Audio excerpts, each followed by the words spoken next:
Uh-oh, what happened to this thing?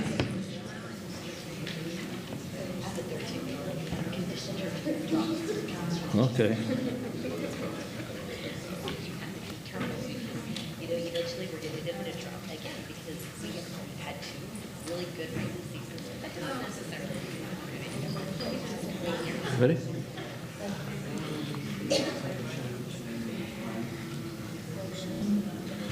Good evening, everyone. I can tell the mic's working well tonight. Welcome. We'll call this meeting to order. Mr. City Attorney, are there any closed session reports tonight? Nothing to report, Mr. Mayor. Okay. Would our esteemed Fire Chief, John Spiker, please lead us in the pledge? Can I have everybody please rise? Place your right hand over your heart. Ready? Begin. I pledge allegiance to the flag of the United States of America and to the republic for which it stands, one nation, under God, indivisible, with liberty and justice for all. Roll call, please. Councilmember Lidster, Here. Councilmember Luevanos, Here. Councilmember Judge, Here. Mayor Pro Tem Kavanaugh, Here. and Mayor Mashburn. Here. Everybody looked at the agenda. Is there any changes?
Are they turned off back there?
Mr. Mayor, we have one change to the agenda.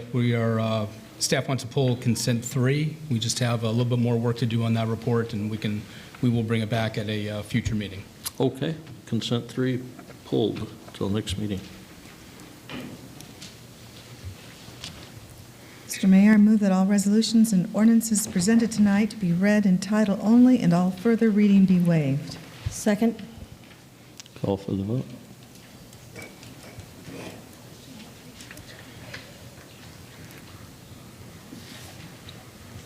Okay.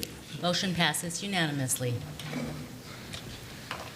Does anybody have a declaration of conflict on anything tonight's business on tonight's agenda? Seeing none, move forward.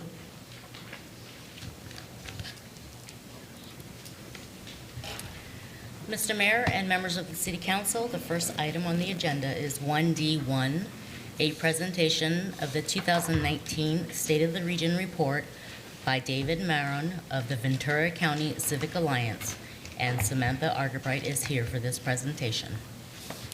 Good evening, Mayor Mashburn and members of the City Council. This evening, David Maron will be presenting the 2019 State of the Region report, which is released every 2 years and provides information in 11 areas across Ventura County. Mr. Maron is the Vice Chair of Ventura County Civic Alliance and the State of the Region Committee Chair. The Ventura County Civic Alliance is committed to the 3 E's: economy, environment, and the social equity interests of the Ventura County region. Thank you, Samantha, and good evening, Mr. Mayor, Council, members of the public. I'm David Maron, and I'd like to go through this. Samantha told me I only have 30 minutes, so I'm going to make it as fast as possible. So the Civic Alliance is, as Sam said, a regional organization. We're nonpartisan. We try to look at everything from a neutral perspective, balanced. We use CLU to do the actual research for us. And to produce these books, it really takes a lot of work because we go out and we distribute these free around the community. It is available to anyone who's interested in downloading it at civicalliance.org. The report is, the way we can give these out for free is because of the generosity of our sponsors, the Ventura County Community Foundation and the Ventura County Community College District, our longtime partners. We also have our domain sponsors, Era Energy, AT&T, the 2 universities, Channel Islands and CLU, and also these other 4 organizations, all strong partners, the County of Ventura, Haas Automation, Limonera, Montecito Bank and Trust. I point those out because without their support, this book does not get done. So we're very grateful to them and all of our sponsors. I'll start off, and I know many of you have seen this before, but we have the key statistics at the beginning of the report, and very interesting information here. One thing is that Ventura County continues to get older. So in 2017, the average age was 37.5. You can see that from 2000, it's gone up and up every year. So down at the bottom, this is new. We are including for each city the actual number of children under 18 and the number of the percentage of population over 65. So for Simi Valley, you're about right there in the middle as far as the young, 22%. That's not as high as Santa Paula or Oxnard, but it's pretty good. And then also the elderly, or I shouldn't say elderly, 65, what am I thinking? Wow. So, but as far as over 65, that population, that's actually a little lower than some of the other communities like Thousand Oaks. Camarillo's high, they have Leisure Village. That makes me wonder if there are people who are moving away when they reach retirement age. And we can talk about that as we go along. So agriculture continues to be about 4 or 5% of the local economy, $2 billion. Strawberries are still king. I know you don't really have much agriculture here, so I'll move into community engagement resources. In the report, there's a lot of information about nonprofits and others, but I'll focus on the election or the turnout and also the registration.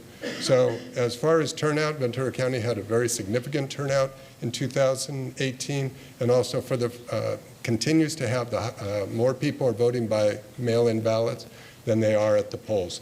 As far as registration countywide, you can see that in Ventura County, 2018, Democrats around 40%, Republicans at 30%, and green is no party preference. So across the years, we see no party preference continuing to grow. Democrats have been about level. Republicans have lost in Ventura County. So what does that mean by city? So looking at Simi Valley, which is right here, more predominantly Republican, about 39%, 31 no party, and about 30 is Democrat. But of all these blues, none of them are higher than they were 2 years ago. They've stayed about the same. Republicans have lost a little ground. None are higher than they were. And across the board, no party preference has grown in every city, just like it has in the state. So I think that truly means a lot of people just don't feel a need to be associated with a political party anymore. The economy, we have unemployment. This is unbelievably low, 3.8%. It's probably the lowest it's ever been in modern times. You would really call this, if you were an economist, full employment, that we have everybody who wants to work is working at 3.8%. So that's terrific news in Ventura County. But one of the things we're seeing are the jobs that were created, and I've spoken to you 2 years ago and probably 4 years ago about the same data. What we're seeing in Ventura County is that the jobs that are being created are in lower paying sectors, leisure, hospitality, whereas the high paying jobs like manufacturing over here, this goes back to pre-recession. The blue is pre-recession. You can see the decline in manufacturing. Agriculture is about the same, but huge decline in construction. Even though construction has been coming back up, it's still nowhere near where it was pre-recession. But in the service sector, and this is not local to Ventura County, this is really nationwide, we are changing into a service-providing economy. Education and health services, this is not a bad paying job. $41,000 is the average pay, so that's growing a bit. But you can see leisure and hospitality, financial activities, which pays very well. The IT sector, which pays extremely well, has been declining. Countywide, it's an issue as far as where are we going to have high-paying jobs so people can afford to live in our expensive homes. The final piece about the Ventura County economy is that even though we have great unemployment, very low, we are not growing as far as our economy. This green is the inflation-adjusted economy. And you can see that pretty much going back as far as 2010, we've barely moved up. It's been really flat since about 2015 on. Some would argue we've actually been in a minor recession, even though everything seems like it's great. Nationwide, statewide, huge amount of growth. Ventura County is stuck, and that is something that city councils, the supervisors, everyone's going to have to think about, because we know that young people aren't going to be able to live here if they can't get a high-paying job to afford the costly homes, and that's going to continue to have them leave the county, and that's proven by the average age of Ventura County is going higher. So we're seeing it in all the data. It all ties together that it's very difficult for young people to stay here and raise a family. And with that low unemployment rate, to have basically a flat economy is not good. Education, we have a lot of data in here. I won't go through it all, just a quick shot. Here's the decline in Simi Valley Unified School District's enrollment. So back in 2009, over 20,000 kids. In 2017, about 8 years later, it's lost 4,000 kids. Now, some places are growing, but many are also declining. Conejo Valley has very similar numbers. You can see all that in the charts. Under land use and housing, this is sort of good news that we see that the number of housing starts has increased, but it's not enough. And you all know that just because there is a permit for housing doesn't mean something gets built. So 2,500 homes, that's maybe 7,500 people could live there. The county grows by over 8,000 every year. So housing continues to be very difficult. And here's where it gets extremely difficult. In the apartment rentals, this is a 2-bedroom home. It's $2,100 a month now. I'm sure all of us can remember when that was a mortgage, but now that's a rental payment for a 2-bedroom apartment. Why is it so high? It used to be pretty flat for years and years and years. 2014, it started going up, and the reason is because the vacancy rates declined. 2.37% vacancy. Great time to be an apartment owner, landlord, but very difficult time. And you can see the average rate in Simi Valley, 2021. It's been climbing. Home ownership rate, this is good news for Simi Valley. You're number 2 as far as the number of people that actually own a home, 28% rent. That's not always a good thing, though, because when you start to have bad economic times, a recession, people are stuck in their homes. They can't move. If they're in an apartment, they can go follow a job, but they have to stay in the homes. The very plus side of having a high ownership rate is people care about their neighborhoods, and that's exhibited throughout Simi Valley. Natural environment, Ventura County in general, everything's going well, but you can read the report for more information. Public health, I'll just show you one of the new charts. We have a variety of new charts about teens. This is measured when they are juniors in high school. They do a survey. This one was during the past 30 days on how many days did you use electronic cigarettes or vaping. You can see Simi Valley has crept up, Ventura Unified. Some of the other districts are lower. But we have information in here on suicides, the number of kids who are feeling chronic sadness, how many are doing marijuana, and how many are drunk more than 7 times. It's amazing data, so please take a look at that. Public safety, Ventura County continues to be one of the safest counties in the state of California. Among the 15 largest counties, so these are all very large counties, we are only second to San Diego. So that's both city police and the sheriff. It's great numbers, a lot to be proud of. For the individual cities, Simi Valley is about in the middle there. As far as the property crime is in blue, and red is violent crime. So Moore Park took the first place this year, and Oxnard and Ventura has been at the highest crime rate for years. They have a lot of property crime over there. The good news about crime, though, I will mention also, is the juvenile arrest rate. Juvenile crime has come down significantly, both felony and misdemeanor. So we're seeing a lot of good news there. Social services, just one quick thing to tell you about is homelessness has been creeping up. We were declining there for years. I think Simi Valley's actually declined last year, but it is creeping up throughout the county. I think that's going to be a significant issue. We're certainly seeing that in other counties in the state. Transportation, bike lanes, this is in your report showing that Simi Valley's about in the middle there as far as number of bike lanes, and that shows the difference in the classes. Time to work is the final chart really, as far as the amount of time people are spending is declining in these shorter brackets, so 20 to 24 minutes, and down you can see the numbers are declining. The reason the time to work is declining there is because they're all moving to the right. It now takes them longer to get to work. And this is one way. So we have 12,000 people that are commuting over 90 minutes to get to work. Wow. But all of these numbers here are increasing. More people are spending a lot of time to get to work. There's a section in the report about wildfires as far as the damages and all that, but with that I'll stop and thank you all for your time. If there's any questions, happy to answer. Again, this is available on our website, civicalliance.org. I have a question for you, David. First of all, thank you very much. I appreciate the report. The question is there any data that you're aware of? Like our city is almost out of land to build on. Are the other cities within the county in the same predicament? Different cities. Port Hueneme, I believe, is very similar to you as far as being built out. I think Oxnard and Ventura still have plenty of room for infill. Thousand Oaks is looking at infill, as you know. So each city in Ventura County is special and unique in some ways. And I know that comes up when you're doing the arena. Is that it? Yeah. That's what I was thinking. Okay, thank you. Thank you very much. Okay. Thank you all. Thank you.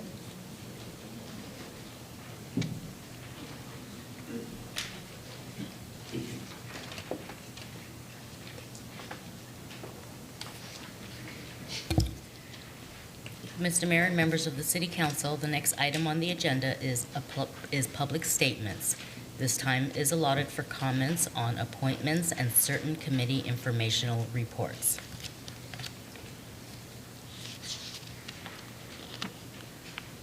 Please limit your comments related only to matters on appointments, special presentations, or informational reports, and this does not include public hearing items.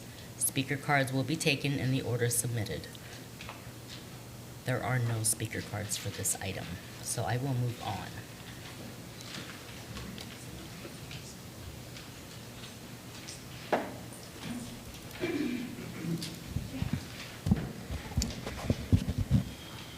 Mr. Mayor, members of the City Council, the next item on the agenda is 3.1, selection of 2 City Council members to conduct Simi Valley Cultural Arts Center Foundation board interviews, and David Yoshitomi is here for this presentation. Good evening, Mayor Mashburn and members of the City Council. There are currently 3 City Council appointed vacancies on the Simi Valley Cultural Arts Center Foundation Board. The foundation provides endowment and annual financial support for the Simi Valley Cultural Arts Center. The foundation board is made up of 21 voting members, which includes 7 City Council appointed members. All members serve staggered 4-year terms of service. The city initiated a recruitment that concluded on August 2nd, 2019. A total of 4 applications were received. Therefore, staff estimates interviews will take approximately 50 minutes. Staff is recommending that the City Council select 2 City Council members to interview applicants and nominate 3 to fill vacancies on the foundation board, with the term concluding on June 30th, 2022. These appointments are for partial terms resulting from unscheduled vacancies on the board. Mayor Mashburn and Mayor Pro Tem Kavanaugh most recently served on the nominating committee for the Foundation Board in August of 2018. This concludes staff's report, and I'm available for any questions at this time. I volunteer myself. Okay. Any questions? No, but I'd be happy to also serve. Okay, there's two that'll serve. I have a brief comment. After serving on the last board, I think what we found is there's a lack of knowledge by the applicants on the difference between the foundation and the commission, and the confusion as to which each the foundation does as compared to the commission. And I think that ought to be made perfectly clear, and I think the folks that are volunteering to do the interviews ought to get with staff beforehand and ask pertinent questions. I think the questions could help the applicants, and it would certainly help the foundation in selecting the right people that are going to do the appropriate work for the foundation. That's my comments. So we have two volunteers. Motion? I move to have Councilmember Levinos and Councilmember Lister conduct the interviews for the Cultural Arts Center Foundation Board. Second. Call for the vote.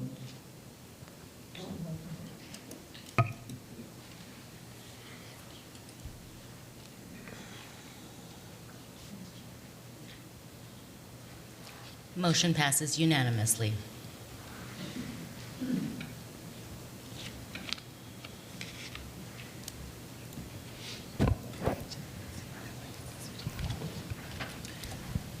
Mr. Mayor and members of the City Council, the next item on the agenda is 3.2, Informational Report by Neighborhood Council Number 2, Chair Andy Hanna. Good evening, Mayor Mashburn, members of the City Council staff, and guests. Thank you for this opportunity to provide an update on behalf of the 4 neighborhood councils. My name is Andy Hanna, and I'm the current chair for Neighborhood Council Number 2. This quarter, the neighborhood councils reviewed and forwarded recommendation on the following developments: construction of a BMX bike park, a 51-unit for sale senior townhouse development near the intersection of Lemon Drive and Walnut Street, nearly 500,000 square feet of new industrial space. At the request of the City Council, we discussed and made recommendation on proposed development code amendments to allow microbreweries, distillers, and wineries in industrial zones. During the last quarter, the Neighborhood Council received presentation and updates on economic development from the interim city manager, Brian Gabler, the Clean Power Alliance, Little Free Libraries, the Samaritan Center, the city's Youth Council and Youth Employment Service programs, and the city's Transit and Sanitation Division. In addition, the executive boards amended the inaugural tour of the sanitation plant and transit facility.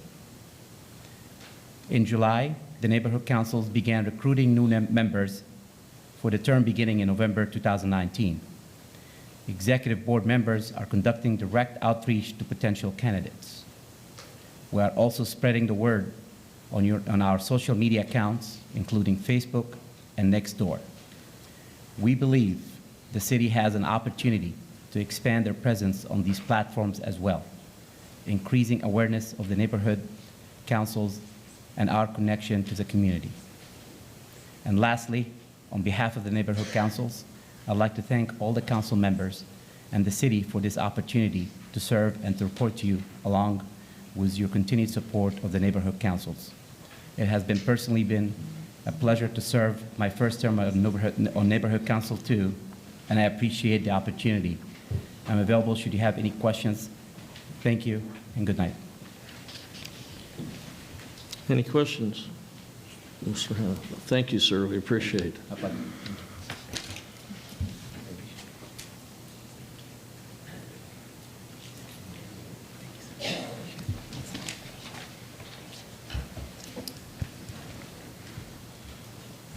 Mr. Mayor and members of the City Council, the next item on the agenda is item 4, public hearing. Let the record show that due notice was given as required by law, and an affidavit to this effect is on file in the office of the city clerk. The reports of the city staff relating to these matters shall be made a part of the record of this meeting. Speakers during public hearings may be ruled out of order if comments are unrelated to this item. If you challenge in court any of the city council decisions made here tonight, you may be limited to raising only those issues you or someone else raised at this public hearing. The time within which judicial review must be sought is governed by California Code of Civil Procedure, Section 1094.6. Agenda item A is a continued public hearing to consider approving a contract with Schneider Electric Buildings Americas, Inc. for the design and construction of energy-related projects at the city's water quality control plant, adopting necessary findings in accordance with the California Government Code, determination that the project is exempt from the California Environmental Quality Act, and adoption of a resolution. Mr. Mayor, you may begin the public hearing. Thank you. This is the time and place set for a continued public hearing to consider approving a contract with Schneider Electric Buildings America, Inc. for the design and construction of energy-related projects at the city's water quality control plant, adopting necessary findings in accordance with the California Government Code, a determination that the project is exempt from the California Environmental Quality Act, and adoption of a resolution. May I have a reading of the proposed resolution? Agenda item 4A, resolution number 2019-30, a resolution of the City Council of the City of Simi Valley approving a contract with Schneider Electric Buildings Americas, Inc. for the design and construction of energy-related projects at the city's water quality control plant. Joe, you're on. A report from staff. Good evening, Mr. Mayor and members of the City Council.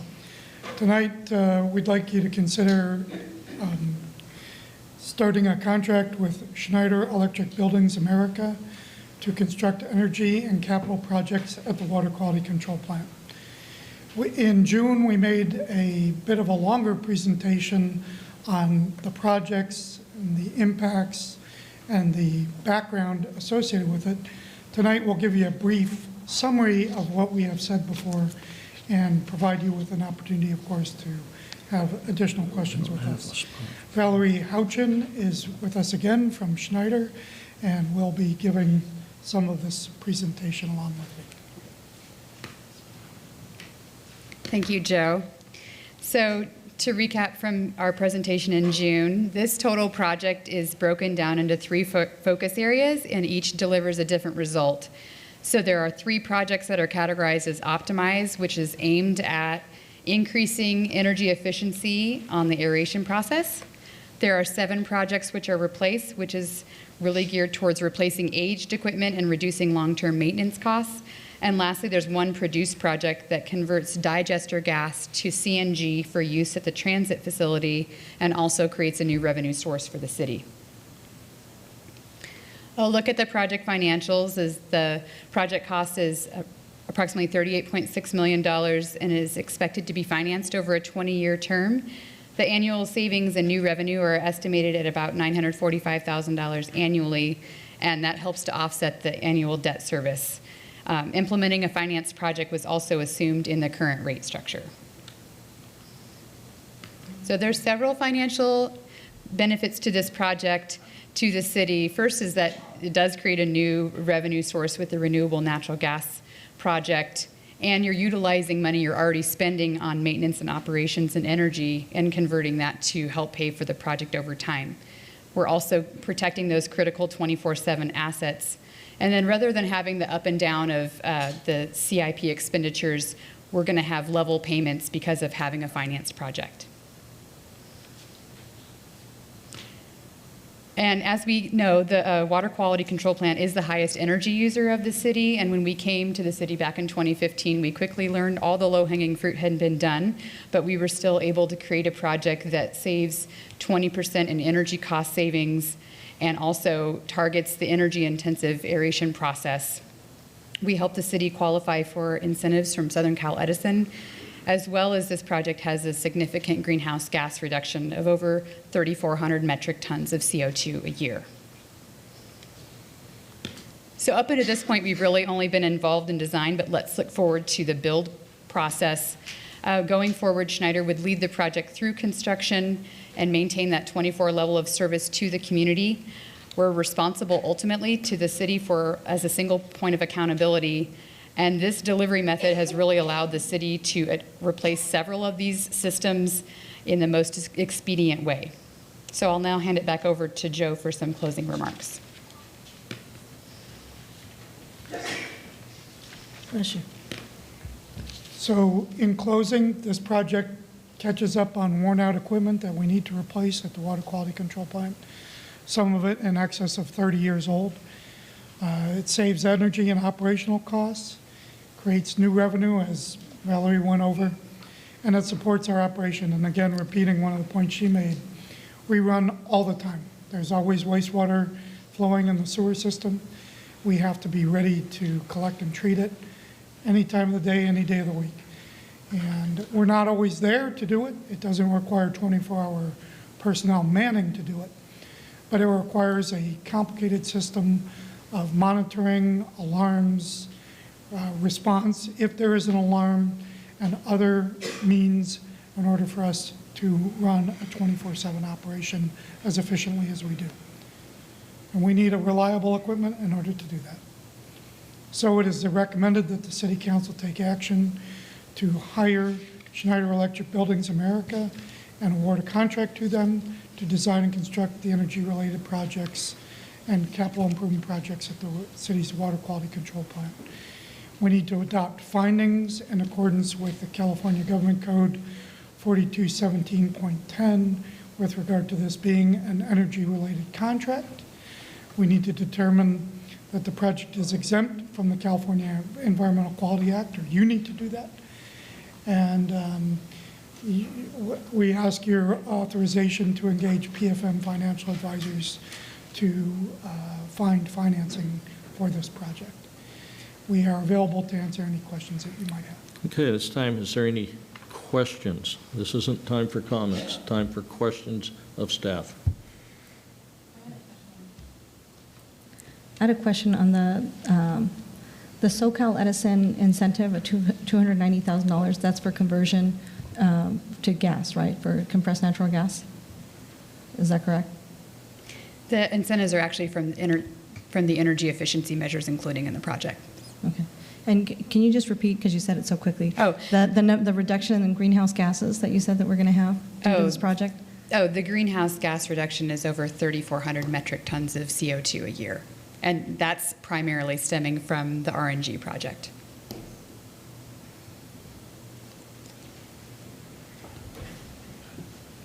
Question? Just a couple of questions. So I just want to be completely clear. What we're voting on today is whether we approve of the project, but not necessarily how we're going to pay for it. I just want to make sure that that's That's exactly it. Okay. That's correct. okay. So let me just just a few maybe minute questions. Page 4 of your report, the staff report. For instance, it talks about doing registration and analysis, et cetera. That is being done by Schneider, is that correct? Are we able to take any of that in-house? Is there any benefit to doing so? I'm sorry, I missed, what is it that you're Well, referring on to? page, let me get to the page so I can quote where it, Is it the M&V? Is that what you're talking about? yes. Okay. Part of the MV, the city is guaranteed a specific annual, let's see.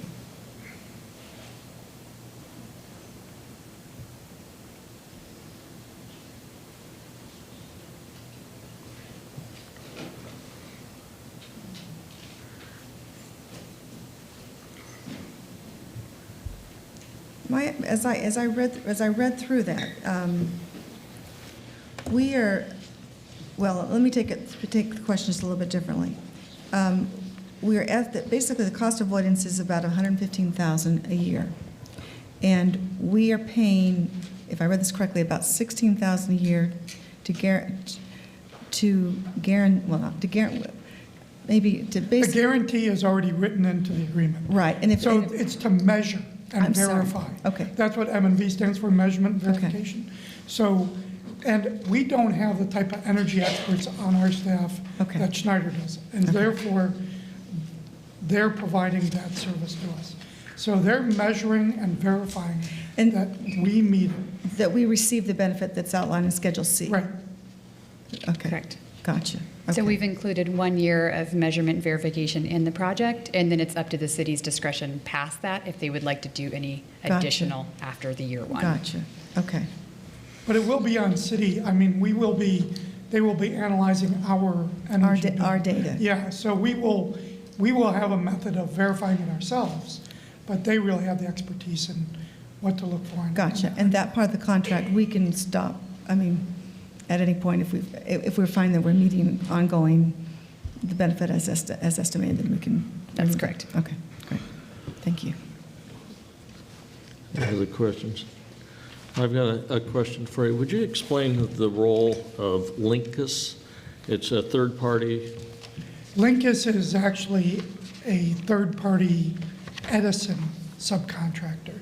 So rather than determine what their rebate is to us, they hire Linkus to determine what incentive we qualify for from their incentive program.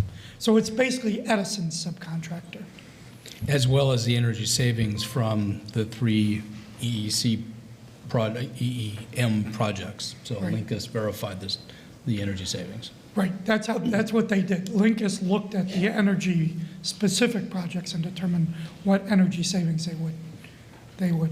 But it's a third-party review of exactly what we're doing, in essence. Yes. Correct. And so we're not just taking Snyder's word for it. We're not taking your word for it as the department head. Right. We have a third party looking at it for our benefit. Exactly. Okay, any other questions?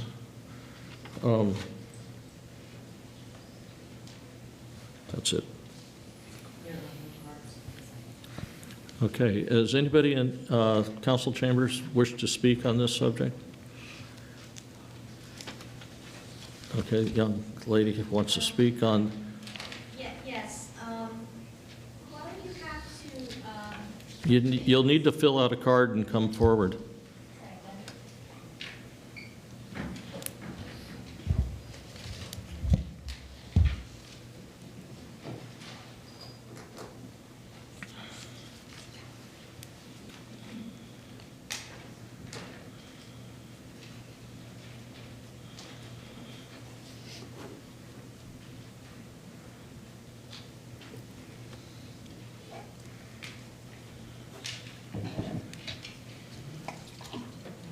Did we remember water this year? This week?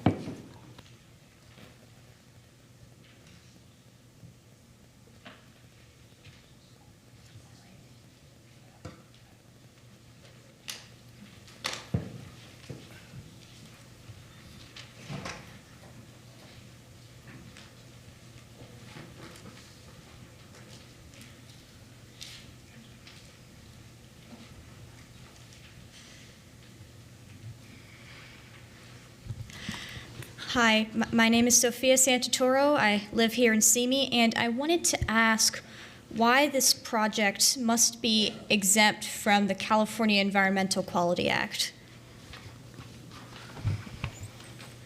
Okay, that's a question we'll refer to staff. Well, the project has been determined to be exempt because there is no expansion of the plant. We're replacing existing components of the plant, so there's no change in function, there's no expansion of service, there's nothing that meets the criteria that would be studied under the Environmental Quality Act. All right, thank you. Thank you. Anybody else have any question? Okay. Any further response out of staff, Joe?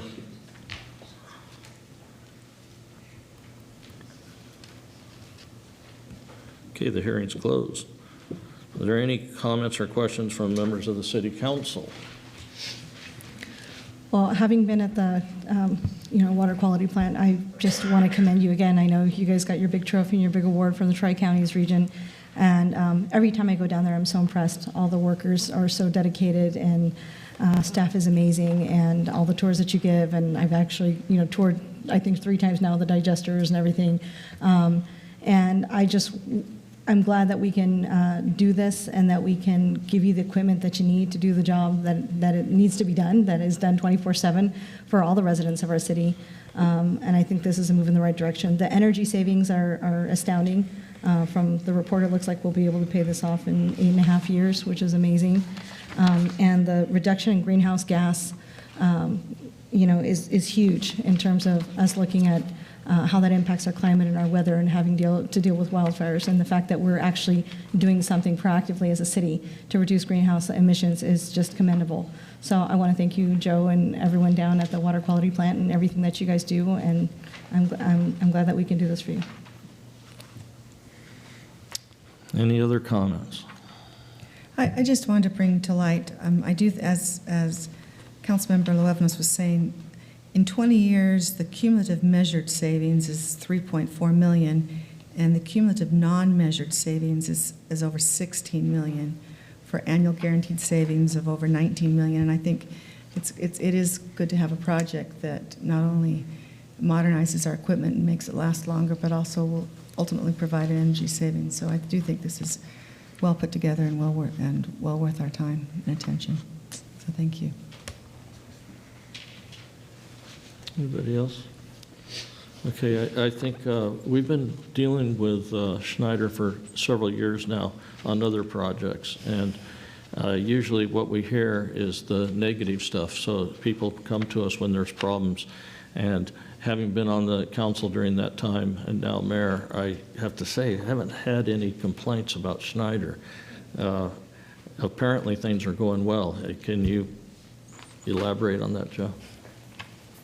Well, so far we've worked, well, the truth is I don't know that Schneider's built anything here yet, but the planning effort has been pretty monumental so far. I think in our last presentation we presented that there have been some 7,000 hours of effort between Schneider and the city put into this. And so we've put in a lot of time, a lot of staff time, and our efforts have been positive with Schneider. I wouldn't be coming forward with a recommendation if we had reservations. So I would agree with you. I think it's a good partnership, and I think it will work out well for us. It's to the benefit of the city, and plus we're all up here looking forward to seeing how we're going to finance it, what plan we'll use, and have a understanding and move forward on that when the time comes. My assumption is that comes after we do the contract, like 120 days later?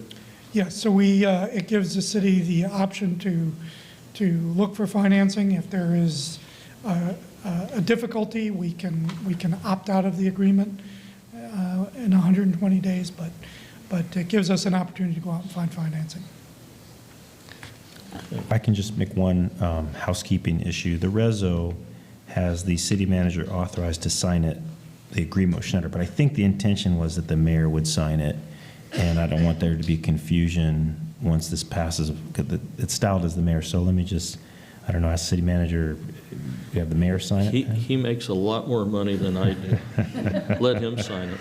Then I would say add that to the motion, whoever makes the motion, because we would have had that in there in the motion. I do have one question, and I know he's getting ready to make the motion, but I just want to make sure with the new equipment that we're getting, including the project for producing the compressed natural gas, I want to make sure that we have training and support for our staff with the new equipment, with the upgraded equipment. And I just want to make sure that we have that so we can support them in being able to fix when we have new technology and new upgrades. That always requires, professional development and support of our staff. So I just want to ensure that that's going to happen. I see you nodding, so I'm assuming that's a yes. That's part of the package. Okay, wonderful. Thank you. Okay, we'll entertain a motion. I move to adopt a resolution approving and authorizing the execution of a contract with Schneider Electric Buildings Americas, Inc.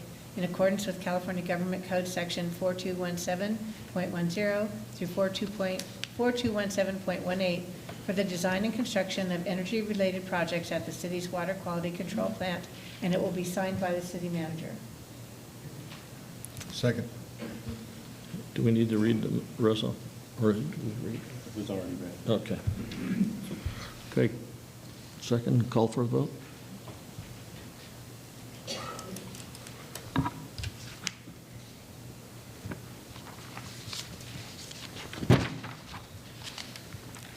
Motion passes unanimously.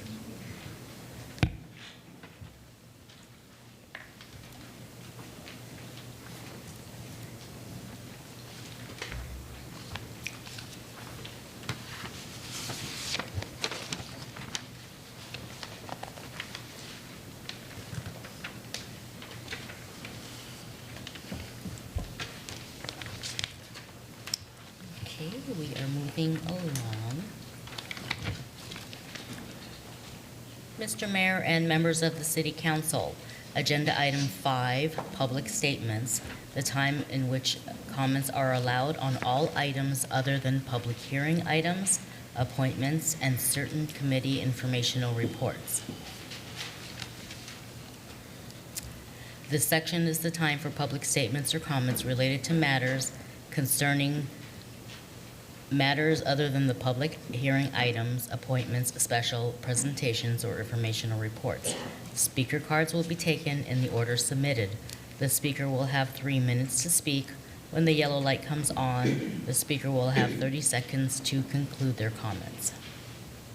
Please be reminded, City Council cannot respond to your questions during your speaking time. However, they may offer a response to the extent possible under Agenda Item 4B.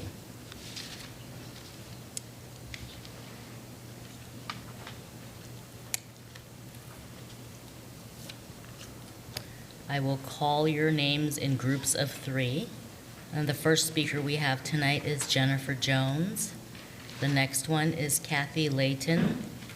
And the next would be Nancy Fisher.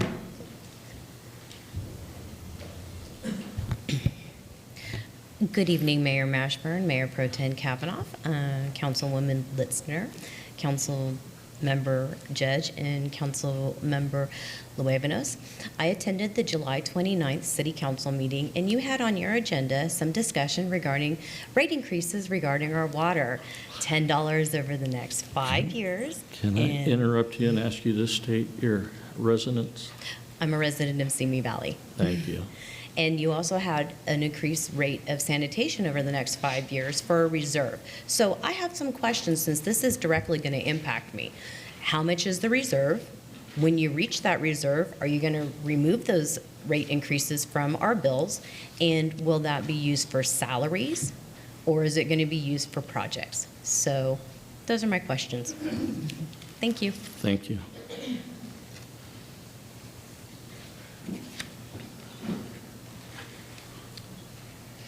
Good evening, Mayor and City Council members. I'm a longtime resident of Simi Valley. My name is Kathy Layton. I'm speaking tonight to express my outrage over Ms. Luevano's behavior this past month. You said in the council office that I in part pay for. You used your title as City Councilwoman to make an inflammatory video filled with misinformation and lies to warn people that are here illegally to disobey the law enforcement officers, and to possibly flee from them if necessary. And you defaced our precious American flag. Then in speaking at the dais at the last council meeting, you purposely lied about there being ongoing ICE raids in our city. This was a lie. Now you have security by the city, Simi Valley Police Department, that we pay for. Are we paying officers overtime to guard you for what you did? Are those officers taken away from their normal duty? I am sorry that your family is in this position because you had to recite lies, and for what? Look at what you did. I can no longer trust this woman, council and mayor, and I request that this councilwoman be censured immediately for the tenure of her time in office, at the very least. That's it. Thanks. Thank you.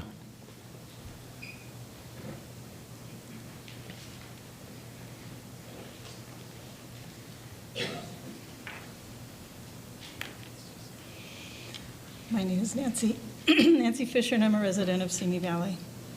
Good evening, Mayor, City Council, and members of staff. Again, my name is Nancy Fisher. I am the SEIU 721 Chapter Board President and a part of the SEIU bargaining team. With me tonight are 3 other members of our chapter board and our negotiating team.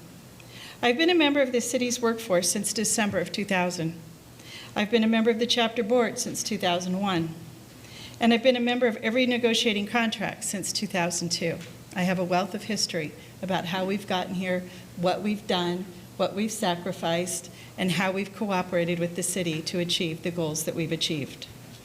Currently, the City Council and the frontline city workers are, of course, on opposite sides of the bargaining table, but we have the same major interest, that being to provide and maintain quality service to our community. Simi Valley's residents, of which you and I and most of the employees in this city are a part, rely on the city services to help them with their daily lives, whether it's being able to make an urgent appointment via the transit system in our city, getting planning assistance at the front counter, getting a quick response to a broken water main or a damaged sewer line in the middle of the night, or that immediate response when you dial 911. Those are the services our frontline workers provide. When city services are in jeopardy because of an inability to keep quality workers or to recruit quality workers, then we are all more vulnerable, and the services that keep this community healthy and safe are at risk. I'm here to urge you, the City Council, to take a broader view of what it takes to invest in our city and how that's going to impact our community long term. No one wants to cut services, but that being said, more vulnerable frontline workers are leaving and will continue to leave, following the path that so many have laid out for them. And with them goes the higher skill set, the job knowledge, the education, all of which results in a reduced level of services. Why is this happening? Because your city's general unit employees can no longer afford to live in Simi Valley, much less anywhere near Simi Valley, and as a result of foregoing several years of wage increases, which result in their inability to not only keep up with the cost of living, but to just simply provide the necessities for their families. The harder it becomes for the city's Human Resource Department to recruit quality workers who will not just fill the immediate gaps, but stay and hopefully live in Simi Valley, the more compromised our city services will become. The city of Simi Valley must make the necessary investments in its frontline workers to continue quality service for the entire community, and we are calling upon you to start today. We, the general unit, have done our part to support the city, and now it's time for you to do your part. Thank you. Thank you.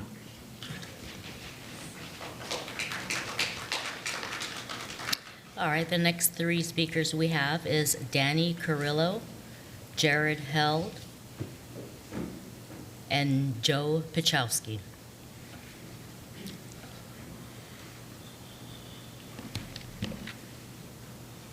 Good evening, Mr. Mayor, members of the City Council and City staff. Excuse me. My name is Danny Carrillo, and I'm the SEIU Local 721 Tri-Counties Regional Director. Happen to live in the city of Ventura.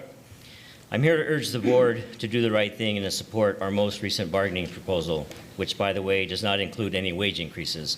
Hopefully you had a chance this evening to review it and able to come back with a response the next time the bargaining team is meeting. We know that the city is facing tough times and is asking bargaining units to once again help the city out. This isn't the first time our frontline general unit members have helped the city. What needs to be done needs to be done, but we're here today to make sure the City Council is being fair about how it asks our members to contribute. We're asking for equity and parity with all city employees. The city has several levels of management, and they are not being asked to make the same sacrifices that frontline members are being asked to make. They have healthier benefits, and we should too. Don't take away what they have, but implement the same levels of benefits for us too. Our members are already being asked to do more and more with less. Many are doing 2 and 3 jobs, working tirelessly to keep up the quality services our communities depend on. But make no mistake, there is a breaking point. Community services suffer when members either retire early or when they leave for greener pastures. Retention and recruitment are big issues, and when we don't take care of present city employees, we put our city services at risk. One solution to the city finance issue is to reevaluate the city's top-heavy management structure. Another is to push for a city sales tax increase. It's time, just like many other cities in this county have done. A successful tax measure would help to put the city back on track and would secure and protect the quality services that Simi Valley residents depend on. Put a measure on the ballot and let the voters decide.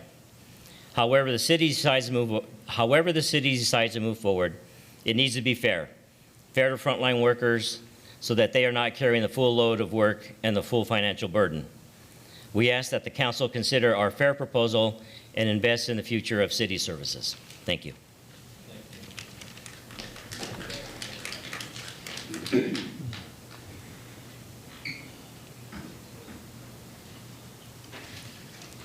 Mr. Mayor, City Council, my name is Jared Held.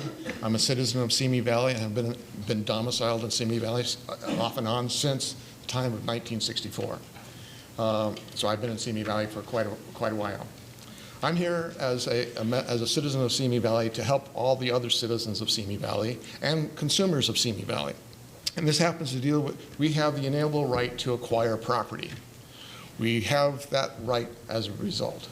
And as a result of that, that property, whether it be a pair of shoes, a shirt, a car, or whatever it is, we have that right to acquire that property. We only authorize the legislatures in our Constitution, state or federal, the ability to tax privileges, never tax a right. And I will be handing out to you right now sections from California Revenue Taxation Code and Simi Valley Municipal Code dealing with sales tax. Sales tax is imposed on the retailer, not the consumer. We as consumers are left under the impression that the sales tax is on the consumer. The sales transaction is a contract. And as a result of that sales transaction being a contract, we must have that information disclosed to us at every sales meeting or every transaction. Every retailer in this city and throughout all of California must disclose to the consumer that the tax is on them, the retailer, for the privilege of selling personal tangible items at retail. Otherwise, it is a fraud on the consumer of non-disclosure. And as a result of such, it is also being enforced on the consumer under color of law. And as a result of such, under Title 42, United States Code, Section 1983, we the people have a right to file a suit against any entity that is bringing a sales tax on the consumer without that tax being disclosed at it being on the retailer. We the people have the inalienable right to acquire property. We cannot be taxed for that right. If we are taxed for that right, then that right gives precedent that the legislature and government can tax our right to breathe. I am part of the truth and honesty and tax movement in this country. And I want the city of Simi Valley to act upon the retailers of this city and inform them that they must disclose to every consumer that the tax is on them, the retailer, not the consumer. Thank you. Thank you.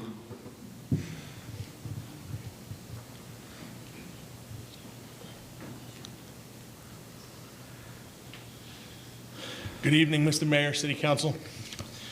My name is Joe Pachowski. I'm a resident of Wood Ranch here in Simi Valley. I'm back here tonight because the City Council has so far failed to hold Councilwoman Luevano's accountable for her Facebook video that's divided our city. And because I sat here at the last council meeting and watched the councilwoman disparage a local business by claiming an ICE raid took place while encouraging our mayor to contact store management. Well, he did, and no such raid took place. So apparently, there's no truth in Ruth. Prior to the last meeting, I had to cut some of my intended comments short to fit the allotted 3 minutes, so I'm going to mention some things I cut from then. I'm the great-grandson of proud Polish and Italian immigrants, and I'm proud of my family's heritage. My great-grandparents on both sides of my family went through Ellis Island legally, the right way. They learned English, albeit with heavy Polish and Italian accents, and they became proud American citizens. I don't know if any of them were detained on Ellis Island because I never had the opportunity to ask them. But from visiting Ellis Island, I know that a lot of Polish and Italian immigrants most certainly were. You might even call that our first detention center. It certainly wasn't a concentration camp. While the Councilwoman's use of concentration camps is obviously still stuck in my craw, it's a violation of the city's code of ethics without so much as an apology, and the misinformation provided at the last council meeting that still has yet to be apologized for, that really bothers me. Additionally, I recently learned that Councilwoman Luevanos violated our city municipal code 5 times prior to being elected last year. She failed to file late disclosures of late contribution reports, and she failed to file late expenditure reports as required by Section 2-5-10 of the Simi Valley Municipal Code. As if that's not enough, there's more. She also violated Section 2-5.9 of the Municipal Code, again in the first half of this year, by accepting an illegal campaign contribution from Sandra Crane of Arlington, Virginia, on January 3rd of this year. This pattern of unethical conduct has to stop, and that's why, in addition to again asking the council to put a censure on a future agenda, I'm here to serve the councilwoman with a notice of intention to recall. The people of our community deserve to have someone who will not misrepresent herself publicly, will not lie about the actions of law enforcement in our community, and will adhere to the municipal code when it comes to proper campaign finance reporting. Thank you. Thank you. Mary. Do you want to approach? Yes, please. You can hand it to the clerk.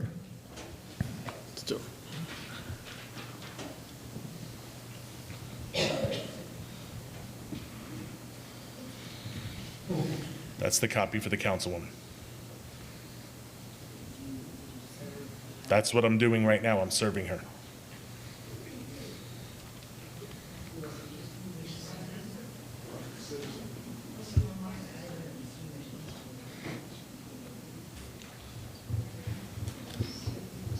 Next speaker. Okay.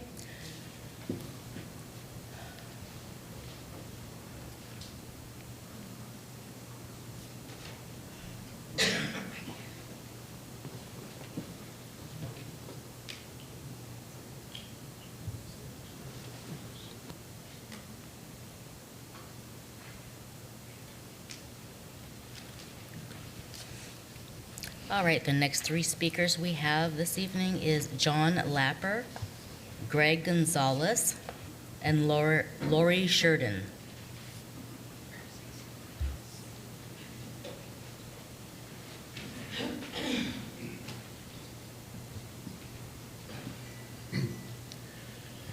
Mayor Mashburn and City Council people. I had hoped that it would not be necessary to defend Ruth Luevanos again tonight. I had hoped Excuse me 1 minute. Could you? I'm sorry, John Lapper. I live in Simi Valley. Thank you. And I didn't take the bus in today. I drove. Let's see. I had hoped the politics and hate would have ended July 29th in these chambers. Ruth was attacked 3 minutes at a time for hours, and Ruth had to sit there and take it without a word of rebuttal. Imagine being interrogated for hours without being allowed to say a word. Ruth was stellar in her stamina and professionalism as the City of Simi Valley Councilwoman.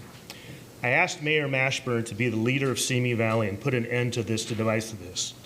Instead, he chose to play Inspector Clouseau with Vallarta Markets and ICE, further fueling the fire by accusing Ruth of potentially harming their business. If anybody knows Vallarta Market, I am damn sure it is Ruth. As it turned out, Mayor Mashburn's information from his ICE contact appears to have been misguided. Many have come here and said that Ruth lied, and that was just a miscommunication, misunderstanding, much as Mayor Mashburn's information from ICE. I asked TJ McInturf, the admin of Simi Valley Community Forum, No Rules, See Me Strong, to end the vitriol hate on his page. Ruth's original video maybe reached a couple hundred of her supporters. TJ fueled the fire by reposting Ruth's video on his site, reaching thousands. TJ then fanned the flames even more with a biased commentary accusing Ruth of grandstanding for political gain with her video. Death threats and hate doesn't work for me, and I doubt it works for Ruth. City Councilman Mike Judge then threw in his biased, prejudiced, distorted comments on Ruth on the same page and his Vallarta investigation into the mix on social media. Lastly, I will mention a sensitive subject with me. It truly pained me to watch a few veterans attack and accuse Ruth of desecrating the American flag.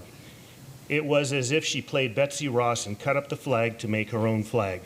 While I understand the veterans' upset and respect their service, I cannot condone the way they attacked Ruth for 3 minutes each with anger and raised voices. They were sorely misinformed by the mob mentality on social media. The serape was a piece of art, and each is handmade. It was not an American flag that was altered. It symbolized the unity, harmony, and pride in the bond between the Hispanic community and America.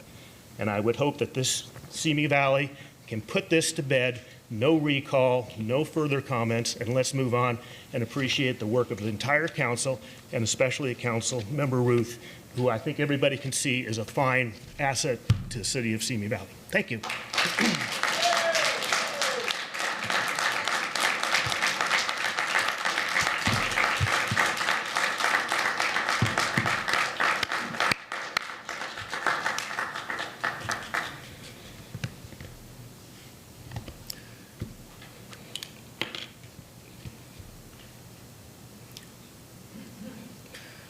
Good evening, Your Honor, City Council. My name is Greg Gonzalez. I am a 45-year resident of Simi Valley, father, employer, veteran. I come from a Hispanic family of several hundred proud English-speaking American citizens. I'd like to address a particular item with the entire council, but first I would like to make a few comments with regard to Ms. Luavanos, the position she maintains on the crime of illegal immigration. For the sake of argument, I'll be speaking from the premise that this latest topic of illegal immigration is actually about compassion and virtue and all those things they say it is. Ms. Luavanos, respectfully, you advise and advocate foreign criminals in avoiding American authorities after America was gracious enough to allow them to stay here during due process until such time they were given deportation orders. And by extension, you advocate their method of travel, which intentionally avoids ports of entry. So assuming you have loved ones in South America, as I do, I have a very extensive family, somewhere it ends down there, but there's family there, and my question is, would you entrust your loved ones to these tour guides or docents or whatever we want to call them that guide people through the desert across our border illegally? I pay you the compliment of assuming you would not allow your family and entrust them to these men. Also, I'm curious, what is it about the Hispanic community that gives you the impression that we can't accomplish what every single other culture from every corner of this globe has accomplished for hundreds of years, that they can't do it without your help or without, somehow they did it, but we can't?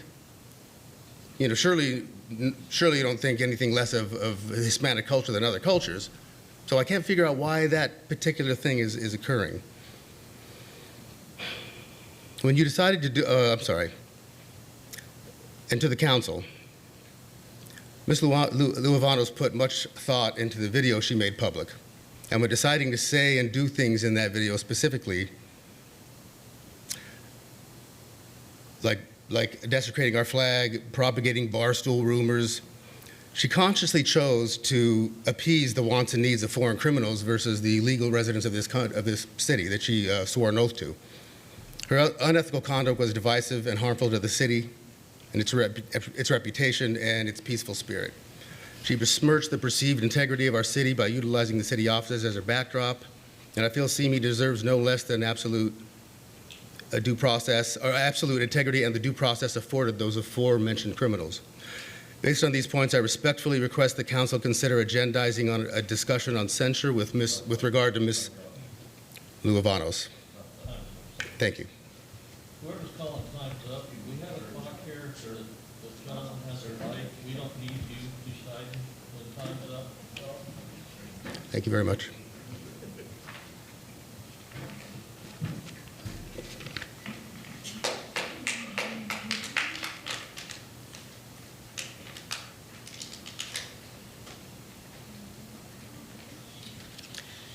Good evening. Thank you for the opportunity to speak. My name is Lori Sheridan. I've been a resident of Simi Valley for 25 years. I have been saddened and horrified, but unfortunately not surprised by the mean-spirited and angry speech I've been seeing and hearing around Simi Valley in recent months, mostly by people who consider themselves to be good Christians. They go to church, they think of themselves as good citizens. Unfortunately, it certainly seems that many also consider themselves to be more deserving than others. I have to wonder what inspires such a feeling of superiority. Is it the brown skin? Is it seeking a better life for oneself and one's family? Is it the gall to dare to seek the American dream? Underserved is not the same as undeserved. I believe it is this council's responsibility to lead our city in a conciliatory manner and provide a good example, and to not participate in hateful conversations or promote disharmony. This did not start with Ruth Luevanos or with a Facebook post about human rights. Sadly, I've been seeing and hearing this discord and spiteful speech here for years now. And if you express surprise at this hateful and divisive speech, I'm going to guess that your inability to recognize hate and vitriol is an acknowledgement that you agree with the sentiment. I implore my fellow citizens, put that Bible to work, practice the golden rule, and learn some empathy. In a town with a church practically on every corner, we need to do better. We must do better. Thank you. All right, the last two speaker cards we have this evening is Professor Frank Barajas and Michelle Lapointe.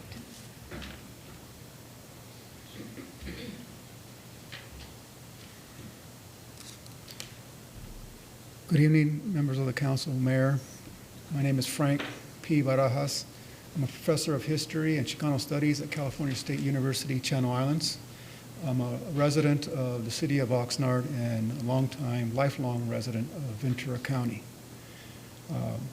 I'm here to support Council Member Ruth Luevanos in regards to her Know Your Rights informational video based on our Constitution of the United States. Video is based on 4th, 5th, and 14th Amendment rights that apply to all persons, not citizens. It applies to all persons living in the United States.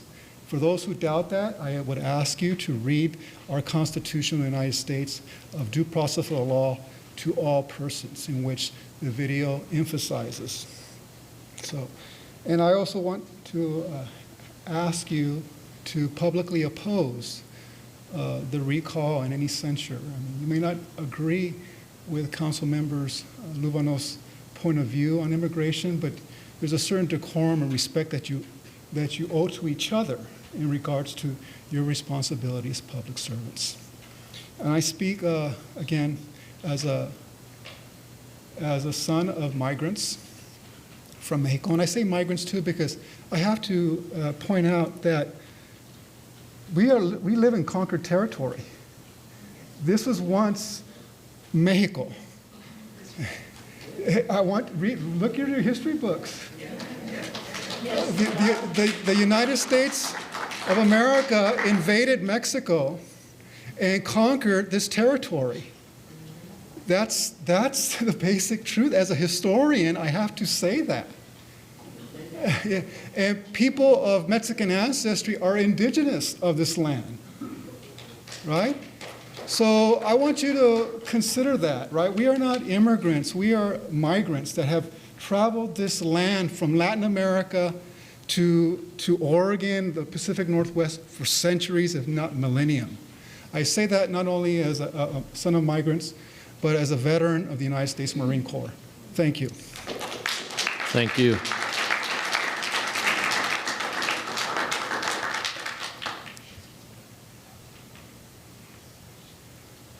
Good evening. My name is Michelle LaPointe. I'm a 30-year resident of Simi Valley. Before I begin my prepared remarks, just as I did last time, I must take a moment to clear up a factual misconception. I'm beginning to feel like the Google of this chamber.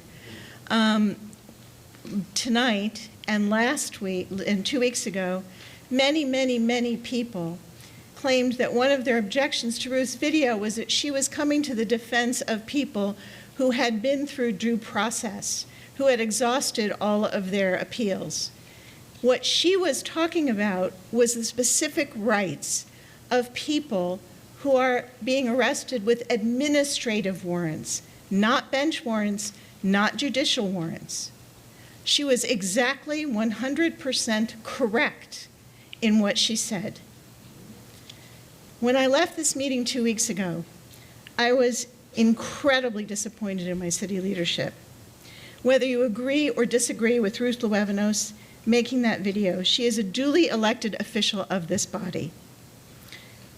Whether you support or don't support immigrants, they have certain rights according to the U.S. Constitution and U.S. law. Whether you think they should be able to know these rights or prefer to keep them in the dark, an elected official has the right, and some might argue the duty, to convey that information. Whether you love Councilwoman Luevanos or can't stand her, it is still wrong for a duly elected official to be harassed in print, in person, and online. It is wrong, very wrong, for any elected official to be subjected to death threats. As Mayor Mashburn has pointed out, it is the right of every citizen to have free speech. Yet not one person in this body came to Councilwoman Luevanos' defense, either here in this room, or in print, or in online media. Not one person in our city leadership said that even if they disagreed with her, she was due the respect of her office. Not one person even said that it was wrong for her to have received death threats. I am most disappointed in Councilman Judge because he is a police officer and police trainer. It is beyond my understanding that a police officer would think it's appropriate to prevent someone from knowing their rights and imply otherwise in interviews with the press. Knowing the grace, courtesy, and forgiveness that this body gave to you in 2012 and 2013, Councilman Judge, it is incredibly disappointing that instead of offering your support to Councilwoman Luevanos when she was under attack, you gleefully piled and publicly piled on. This council had an opportunity, if not for a Kane moment of honor, at least to lead this community by example. You did not. Thank you. Thank you.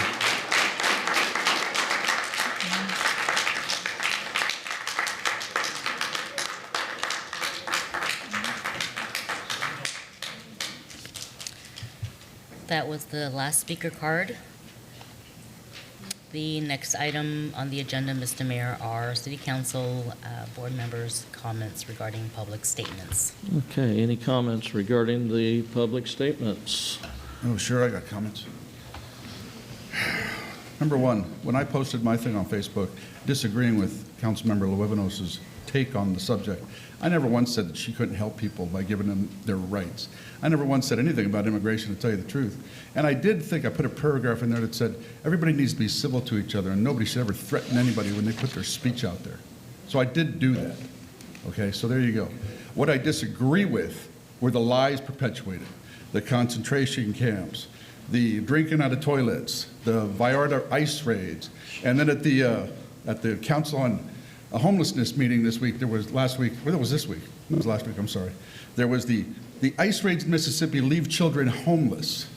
That was a good one. Those kind of lies perpetuated from this dais from a professional person elected to be up here is not acceptable. Any other comments? Yes. I'd like to reiterate that I was duly elected. That means appropriately, in due manner or time, if you look it up in Webster's dictionary. I was duly elected by the people of the city of Simi Valley, and I will continue to follow through in my duties as an elected official, as a duly elected official. I passionately believe that there is so much for us to do together as a community, but that we have to do it in a civil manner. I have always welcomed meetings, emails with any constituent on any topic, but I have had to file another police report with death threats on my life because we have certain people in this community that cannot be civil and that cannot fail to resort to death threats against me and my family. And therefore, I have 24-hour surveillance on my home. That is because we cannot have a civil conversation. There are certain residents that do not want to have civil conversations. They just want to threaten me and harass me. And that breaks my heart because I truly love Simi Valley. And I'm truly here to be a civil servant, as I have been for 20 years as a public school educator, as I have been as a mentor for Boy Scouts and Girl Scouts, and in every aspect of this community, which is why I was probably elected.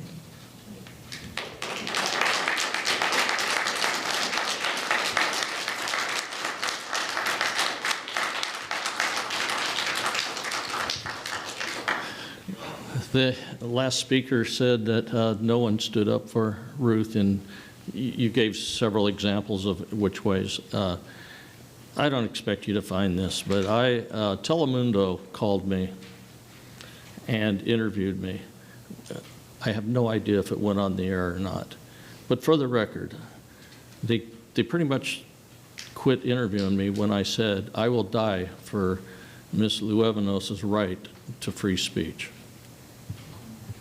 So you left that out of your narrative. Tell the acorn. We're done. It's not a public, you had your opportunity. Is there any other comments?